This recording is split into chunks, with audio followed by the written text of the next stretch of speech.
एक समय की बात है, एक छोटे से गांव में दो दोस्त रहते थे। एक दोस्त का नाम था निजाम और दूसरे दोस्त का नाम था रमेश। निजाम एक समझदार और मेहनती किसान, रमेश एक चालाक और थोड़ा आलसी किसान है। निजाम सुबह सुबह ही अपने खेत में काम कर रहा था और काम कर कर खुश होकर कहता है, आज मौसम बहुत अच्छा है।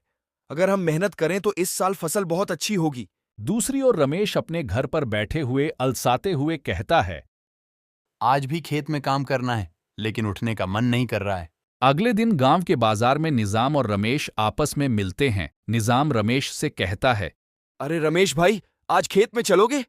काम बहुत है। रमेश टाल-मटोल करते हुए कहता है, हाँ निजाम भाई, बस अभी आता हूं। तुम चलो, मैं थोड़ी देर में पहुंचता हूं। और फिर निजाम अपने खेत चला जाता है और खेत में जाकर मेहनत करने लगता है। वहीं दूसरी ओर रमेश अपने दोस्तों से कहता है, अरे यार, मेहनत करके क्या मिलेगा? चलो थोड़ा मजा करते हैं।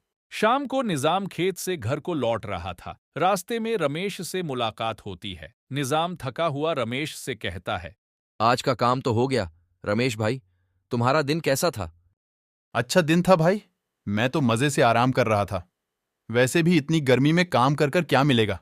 कुछ दिनों बाद गांव में एक बड़ी तूफान आता है। सभी किसानों की फसलें खराब हो जाती हैं। निजाम चिंतित होकर कहता है, इस तूफान ने हमारी सारी मेहनत पर पानी फेर दिया।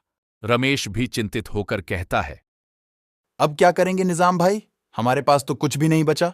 गांव में एक कृषि अधिकारी आता है और घोषणा करता है। वह बाइक पर सवार होकर गांव की गलियों में आवाज देते हुए जा रहा था।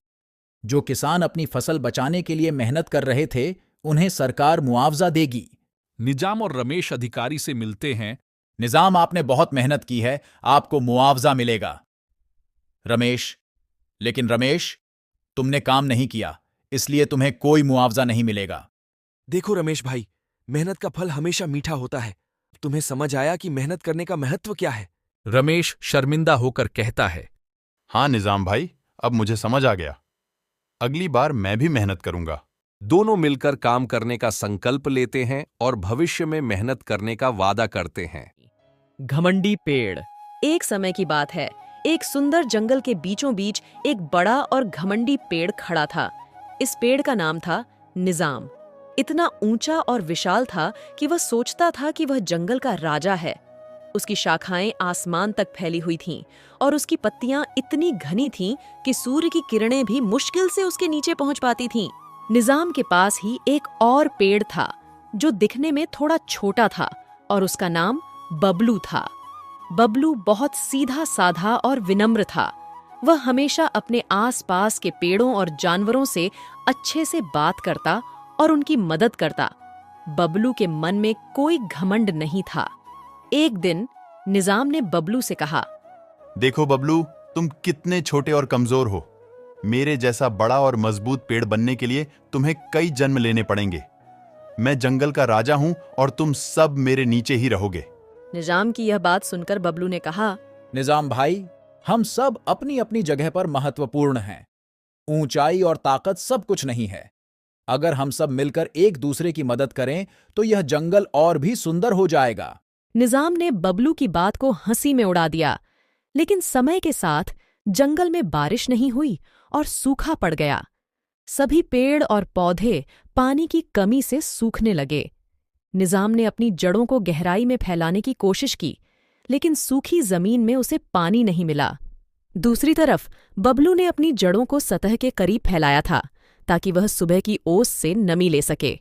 एक दिन तेज आंधी आई और निजाम की घमंडी शाखाएं टूटने लगीं। उसके पास पानी की कमी थी और उसकी जड़ें कमजोर हो चुकी थीं। आंधी ने निजाम को जमीन पर गिरा दिया। बबलू ने अपने मजबूत और फैलावदार जड़ों की मदद से आंधी का सामना किया और अपने स्थान पर खड़ा रहा। निजाम ने जमीन पर पड़े पड़े बबलू से कहा, बबलू, मैंने तुम्हें हमेशा कमजोर समझा, लेकिन अब मैं समझ गया हूं कि घमंड और ताकत से कुछ नहीं होता। असली ताकत विनम्रता और एक दूसरे की मदद में है। निजाम भाई, हमें एक दूसरे की मदद करनी चाहिए, तभी हम इस जंगल को सुंदर और हरा भरा बना सकते हैं। कुछ देर बाद आंधी रुक जाती है और निजाम अपने जड़ों का उपयोग कर उसी स्थान पर वापस खड़ा हो जाता है। इस प्रकार निजाम ने अपनी गलती से सीखा और बबलू के साथ मिलकर जंगल के बाकी पेड़ों और जानवरों की मदद करने लगा। दोनों ने मिलकर जंगल को फिर से हरा भरा और सुंदर बना दिया और इस तरह जंगल में एकता और सहयोग का महत्व सबसे ऊपर हो गया।